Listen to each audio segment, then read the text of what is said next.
बिस्मिल्लाहिर्रहमानिर्रहीम अस्सलाम वालेकुम। तवील अरसे से पाकिस्तान की सियासत का एक बड़ा नाम चौधरी निसार मंजर से गायब थे। उनकी तरफ से कोई बयान जारी नहीं किया जा रहा था। वो किस पार्टी में शमूलियत इख्तियार करने जा रहे हैं, बिल आखिर उन्होंने ऐलान कर दिया है। इसकी तफसील आपके सामने रखूंगा। पहले परवेज इलाही की छुट्टी, तहरीक इंसाफ ने नई हिकमत अमली तश्कील देनी शुरू कर दी है। ये क्या हिकमत अमली है, इस हवाले से भी कुछ आम तफसील आपके सामने रखनी है। शहबाज शरीफ और इसहाक डार ने आज एक प्रेस कॉन्फ्रेंस की है और पूरी कौम को जिस तरह मायूस किया गया है, बाकायदा हाथ खड़े कर दिए गए हैं। कोई रोड मैप मईशत का नहीं दिया गया। इस प्रेस कॉन्फ्रेंस के अंदर क्या कहा गया है, थोड़े से पॉइंट्स आपके सामने रखने इसलिए जरूरी है कि जब ये लोग इख्तिदार में आ रहे थे तो उस वक्त इनके बड़े नारे थे, ये महंगाई मार्च कर रहे थे, बड़े बड़ी बातें कर रहे थे। लेकिन इख्तिदार में आने के बाद किस तरह इन्होंने पाकिस्तानी कौम के साथ खिलवाड़ किया है। शहबाज शरीफ, इसहाक डार, एहसन इकबाल, मरियम औरंगजेब आज मीडिया के सामने विराजमान हुए और उन्होंने कहा, जी आज हम मईशत के हवाले से बात करना चाहते हैं।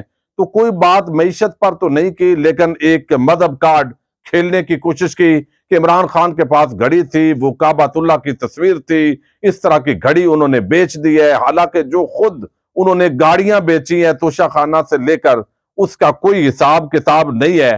फिर उन्होंने ये भी कहा है जी कि इमरान न्याजी से हमने बड़ी मुश्किल से हुकूमत ली, हमने बड़ा अपना सियासी नुकसान किया, लेकिन मुल्क चूंकि खतरनाक मुआशी सूरत हाल थी तो हमने इस चैलेंज को कबूल किया। तो इसका जो एहसान है वो भी उन्होंने कौम पर कर दिया है। जनरल बाजवा जो है वो इमरान खान के मौसन है, उनको चैन और सुकून से रहने दें, लेकिन ये तो मौसन कश आदमी है। और ये मईशत पर बात हो रही है, अब मैं सिर्फ आपको ये बता रहा हूं।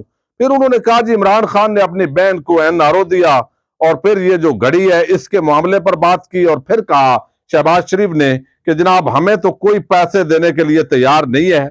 और ये बाकायदा उन्होंने तस्लीम किया कि हमारे पास ना ही कोई हल है और ना इसका सारा जो कसूर है वो इमरान खान का है। चूंकि इमरान खान हर जगह पर हमें बदनाम करता है, वो चोर कहता है, वो डाकू कहता है, तो इस वजह से जो बैरूनी दुनिया है वो हम पर एतमाद नहीं करती। और उन्होंने जुमला बोला कि समझ नहीं आ रही पैसे कहां से आएंगे। यानी आप वजीर आजम की कुर्सी पर बैठ गए हैं और आपने जिस तरह भी NRO 2 लिए है, आपने अरबों रुपए के केसेस माफ करवाने की तो आपको बड़ी समझ थी। नैब तरमीम की, फिर जो अदलिया है उसने अपना उस कानून के मुताबिक किरदार अदा करना था, प्रोसिक्यूशन की टीमें तब्दील कर दी गई और फिर आपने अपने केसेस माफ करवाए। लेकिन यहां उन्होंने कहा कि समझ नहीं आ रही कि मुल्क के अंदर सॉरी पैसा कैसे आएगा। यानी ना कोई इंपोर्ट पॉलिसी है, ना एक्सपोर्ट है, ना कोई टैक्स कलेक्शन है, ना कोई GDP ग्रोथ जो है उसके हवाले से बात है। फिर इसहाक डार जो है उन्होंने भी इस कौम पर बड़ा एहसान किया है।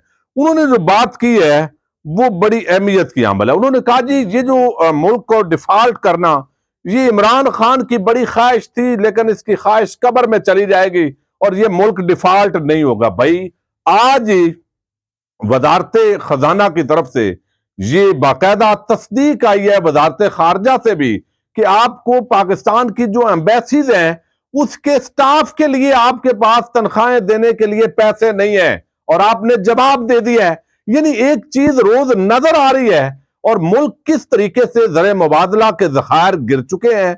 आप यहां पर जो है वो LCs रोक के बैठे हुए हैं, इंपोर्ट नहीं हो रही, इंडस्ट्रियलिस्ट बैठ गया है, किसान जो है वो नया धरना आप देने जा रहे हैं। आपने झूठ बोलकर उनके लिए एक जो है वो अनाउंस किया और उसके बाद आप मुकर गए, उनके साथ भी धोखा किया गया। अब दोबारा वो धरना देने जा रहे हैं, उन्होंने अनाउंस कर दिया है। अब इसी तरह उन्होंने बताया कि हमारे पहले दौर में ये तरक्की थी, इमरान खान आया उसने डाउन कर दी। भाई कोई एक चीज बताएं जो डाउन की हो। यानी आप GDP growth, tax collection, remittances, कोई चीज बताएं जिसके अंदर जो है वो हर इंडस्ट्री के अंदर जो है वो बूम आ रहा था, वो बढ़ रही थी। और ये उन्होंने झूठ बोला। अब उन्होंने कहा चूंकि इमरान खान इस तरह के बयानात दे रहे हैं तो इन बयानात के बाद यहां पर कौन सरमायाकार आएगा।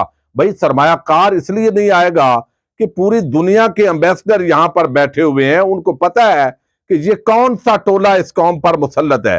यानी शहबाज शरीफ तो कहते हैं कि डेली मेल ने हमें क्लीन चिट दे दी, भाई फिर तो आपको हर्जाना मिलना चाहिए था, वो क्यों नहीं मिला? क्योंकि जब नैब आपके अंडर आ गई तो पाकिस्तान के अंदर केसेस आपने माफ करवा लिए, और जो डॉक्यूमेंट या सबूत डेली मेल को चाहिए थे लंदन की अदालत के अंदर, वो अब हुकूमत आपकी है और आपने देने नहीं है। तो फिर वो अपना जो केस है वो कैसे प्रूव करेगा डेली मेल? तो अब उनको भी पता है, तो आपको कोई अर्जाना तो नहीं मिला, तो इसका मतलब है आपने आउट ऑफ कोर्ट सेटलमेंट की है, और वो आप बता नहीं रहे। इससे मतलब ये नहीं है कि आपने एवन फील्ड की कोई रसीदें दे दी हैं, वो तो आज तक आपने नहीं दी। तो जो लूट मार आपने की है वो नहीं बताया। तो उन्होंने कहा जी IMF के पास जाना है या नहीं, हमें हमारे से बड़े दस्तखत करवा लिए गए हैं, सब कुछ मनवा लिया गया है, और पूरा जो है वो कहा कि पाकिस्तान डिफॉल्ट नहीं होगा। इसहाक डार ने कोई रोड मैप नहीं दिया, भाई हम किस तरह सरमायाकारों को लेकर आएंगे, किस तरह फॉरेन इन्वेस्टमेंट आएगी, किस तरह हम यहां पर जो है वो नई इंडस्ट्री लगाएंगे, हमारा मंसूबा क्या है? बस जबानी जमा खर्च, और आगे जो मालशिए चंद एक जो सहाफी हैं, और एक तो जियो के जो सहाफी था उसने तो कमाल ही कर दिया बहरल। अब जनाब दूसरी जो बड़ी डेवलपमेंट हुई है वो ये कि इस वक्त इमरान खान रोजाना समान पार्क के अंदर इजलास कर रहे हैं कि असम्बलियों को तहलील करना है।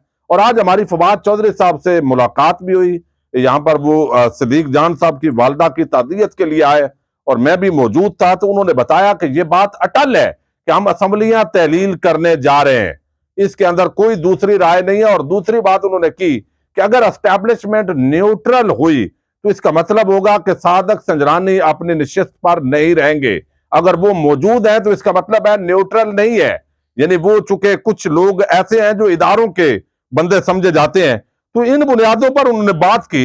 अब जो है चूंकि खतरा यह है कि रावलपिंडी के जो MNAs MPAs टिकट होल्डर्स के साथ आज खान साहब की गुफ्तगू हुई है, उसके अंदर उन्होंने राय दी है कि आप पहले एक ही बार दोनों असम्बलियां तहलील ना करें, पहले आप पंजाब की असम्बली तहलील करें, और पंजाब की असम्बली तहलील होगी या परवेज इलाही जो है वो अगर असम्बली वाकई तहलील करने के अंदर संजीदा है, अप्रूव हो जाए, तो फिर KPK की असम्बली होनी चाहिए। चूंकि KPK वालों को और तहरीक इंसाफ के जो मेंबरान हैं उनको चौधरी परवेज इलाही पर यकीन नहीं है।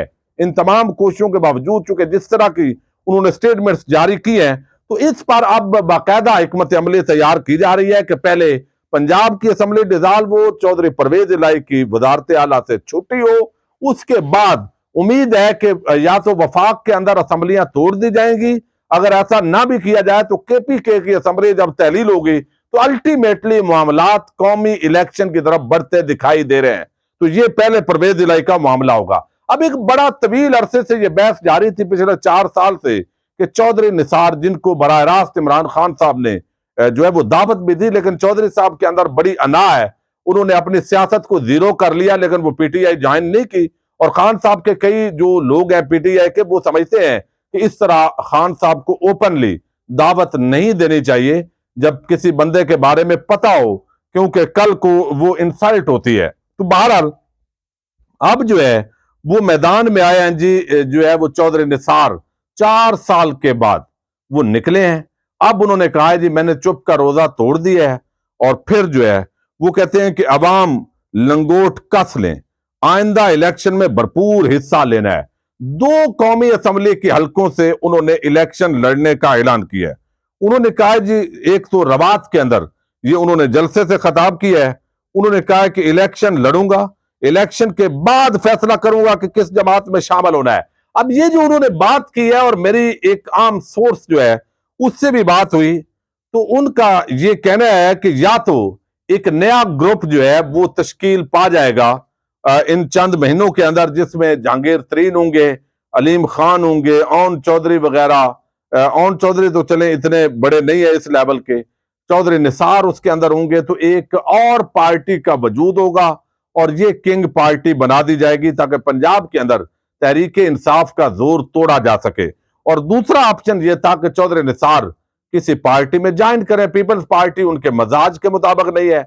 नून लीग में अब चूंकि अगली क्यादत मरियम नवाज है, तो मरियम के मुखालफ होने की वजह से वहां वो निकल चुके हैं, तो PTI ही बचती है। लेकिन यहां जो आज उन्होंने अनाउंस किया है वो बड़ा मानी खेज है, यानी उन्होंने कहा है कि मैं आजाद हैसियत से इलेक्शन लड़ूंगा और इलेक्शन लड़ने के बाद फैसला करूंगा कि किस पार्टी के साथ जाना है। अब ये तो हो नहीं सकता कि चौधरी निसार वो पार्टी के साथ ना जाएं, चूंकि अब आजाद हैसियत से तो उन्होंने अपनी हैसियत जो है वो बिल्कुल देख ली है।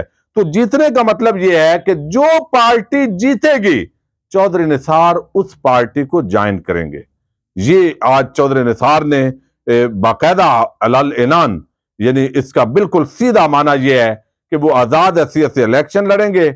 अगर वो जीत गए तो फिर वो उस जीती हुई पार्टी के साथ जो है वो ज्वाइन करेंगे। तो पीटीआई ज़ाहिर है अगर फ्री एंड फेयर इलेक्शन होते हैं, जिस तरह एस्टैब्लिशमेंट इमरान खान साहब को यकीन दहानी करवा रही है, अगर अमल दरामद होता है तो फिर अल्टीमेटली वो पीटीआई के साथ जाएंगे। लेकिन शायद अब उनकी वो इज्जत अफजाई ना हो।